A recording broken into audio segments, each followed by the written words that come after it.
Hello there, Chuck with Lake to Lake. Hey, in this video, I'm going to talk about some of the industry trends, what's going on in the industry, the good, the bad, and the ugly. I've already used that one. How about we're just going to talk about the bad? Because there's not a lot of good right now, but we're going to try and dig a little deeper and find something good in it. All right, let's get started. Here we go. Okay, I'm going to respond to an article in the Wall Street Journal. Even Warren Buffett hasn't fixed the RV industry serial breakdowns. And I personally had a problem with an RV that fits exactly the bill that Warren Buffett or this article in the Wall Street Journal is talking about. Poor workmanship, poor quality control, and the fact that they just don't give a damn. My issue was I had a collapsed duct, so I got no air conditioning to my bedroom. And yes, it was covered under warranty. And yes, they fixed a few other minor problems that were covered under warranty. But something like that should have never ever left the factory. It should have been caught.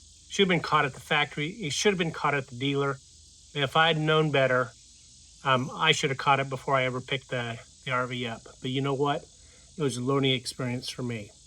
So anyway, as we can see, that happened to me in 2022. Things haven't changed. I'm going to read a few excerpts from the article and I'm going to comment on them. Forest River averages more recalls on their RVs than anybody else in the industry. All their recalls are due to manufacturing errors, misaligned furnace flues, punctured microwaves, wrong fuses, not just bad air conditioners or bad ranges or bad microwaves. They're putting them in wrong. They're not installing them correctly. They're not installing the components correctly. There's one case where they were putting screws in the side and getting the microwave stuck, so you couldn't get the microwave out. You had to tear out the whole frickin' cabinet to get the microwave out. That's a quality control issue. That's something that the RV manufacturers should be able to control. They should be able to spot it and fix it. It should never ever get off the assembly line. In 2020, a former highway patrolman experienced a dangerous wiring fault. His RV started smoking, nearly causing a family catastrophe. His lawsuit escalated into a class action suit, claiming over 1 million RVs affected with a similar fire risk wiring flaw. Okay, that's become a class action suit. And that's going to trial in September of this year. When that goes to trial, we may see a big change in the way RVs are constructed and the liabilities that they have. It's really a shame it has to take a class action lawsuit to make the industry take notice and try and fix what they've broken. We're not talking about the lack of standards for RVs. We're talking about the quality, the workmanship, the ability to put it together right, to put it together safely. They have engineers. They engineer them. They know what's right and what's wrong. We're not even going to get into the flame flex issue that some of these manufacturers are dealing with.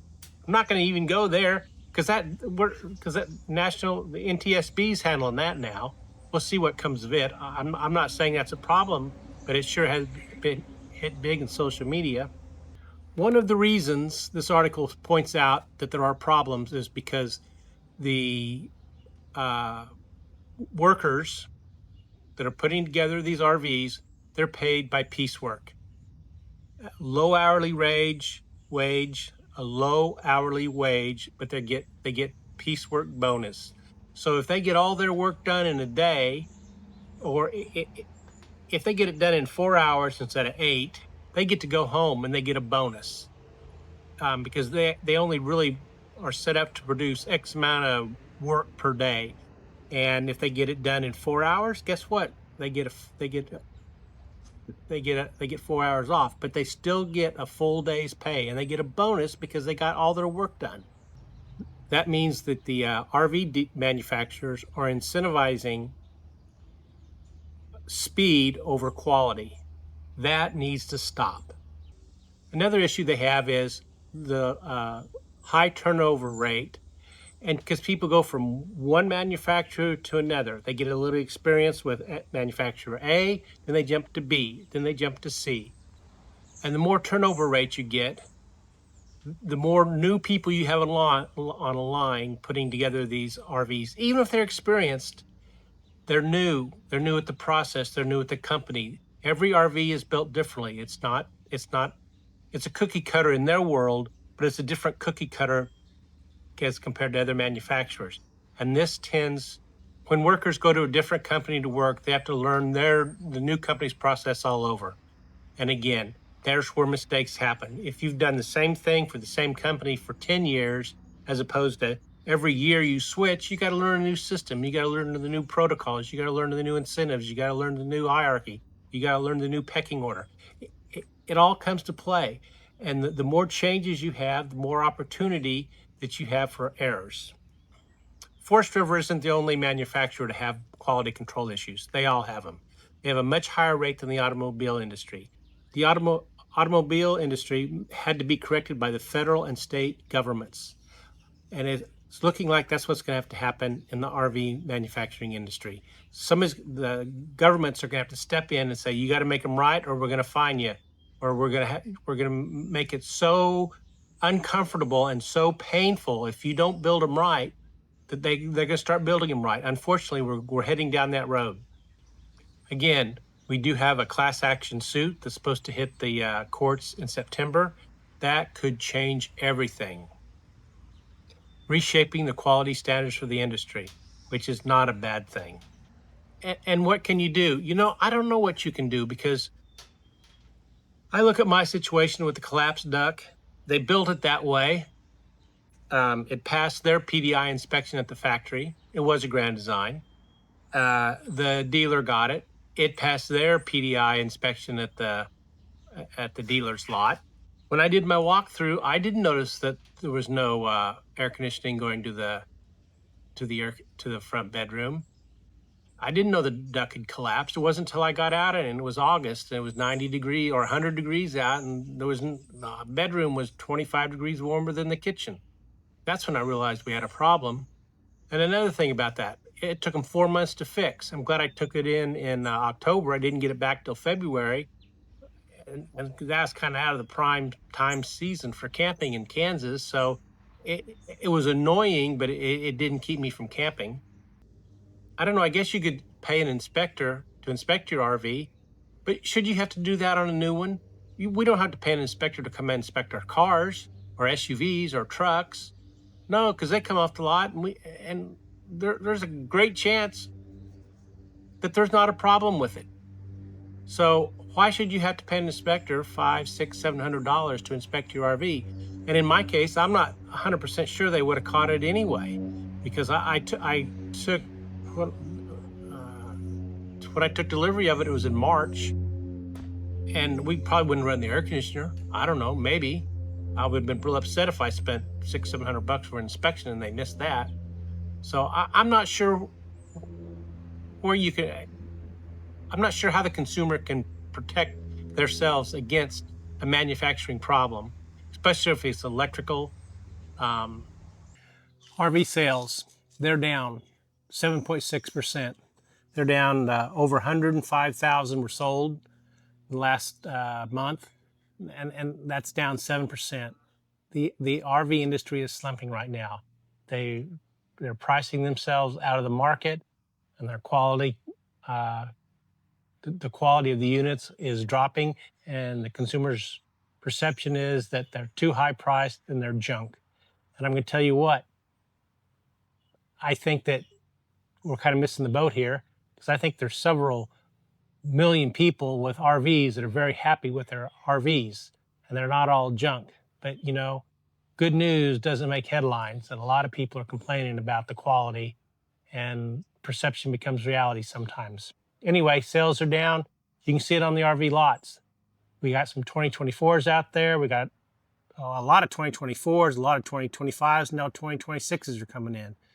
And that when you compare 2024 to 2026, there's not a lot of difference in anything except for the price. or the COVID purchases would step in and that there'd be a glut of used RVs on the market. Well, they're not.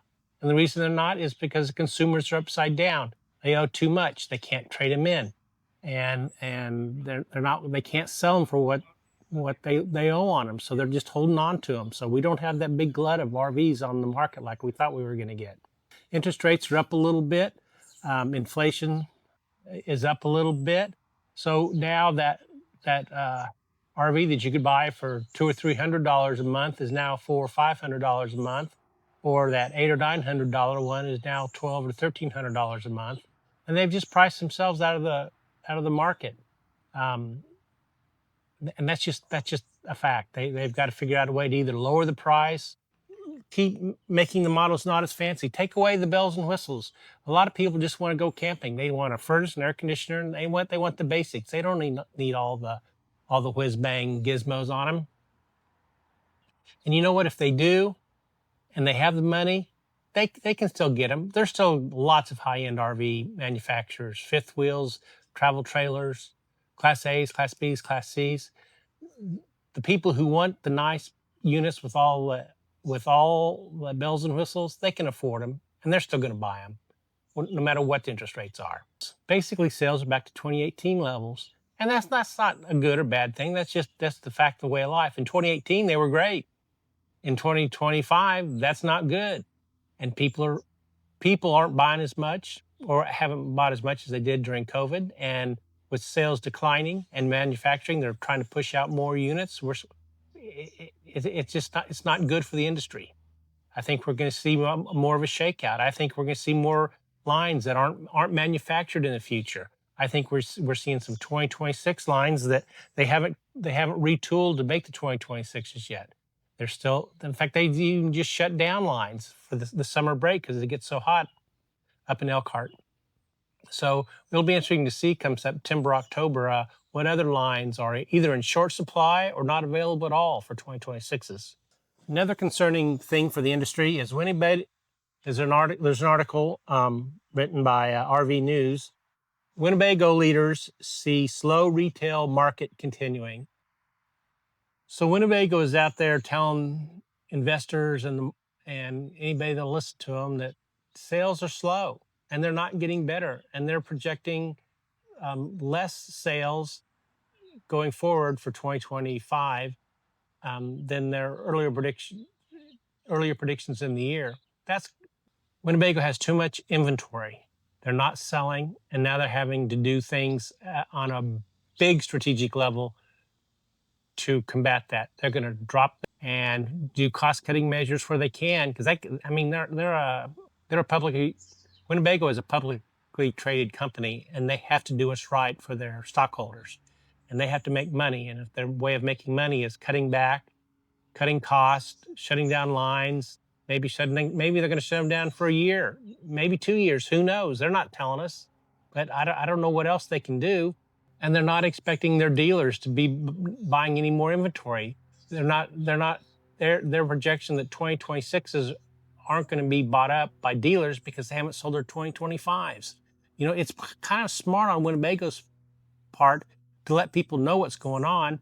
And I think you're going to see more of the big boys talk about curtailing costs, slowing down manufacturing, cutting back on lines, cutting back on models, and getting down to the good, better, best theory. You know, maybe they don't need to have 20 Forest Rivers travel trailers. Maybe they just need to have 4 or 5. When times get good, they can up the lines and start making them again. So anyway, I think we're going to see that the dealers cut back on inventory. They're not going to be purchasing as many 2026s in the near future. Maybe, I'm not sure, even in the fall, if interest rates don't come down, and the prices don't come down, maybe tariffs kick in and it really hurts the industry. I don't know.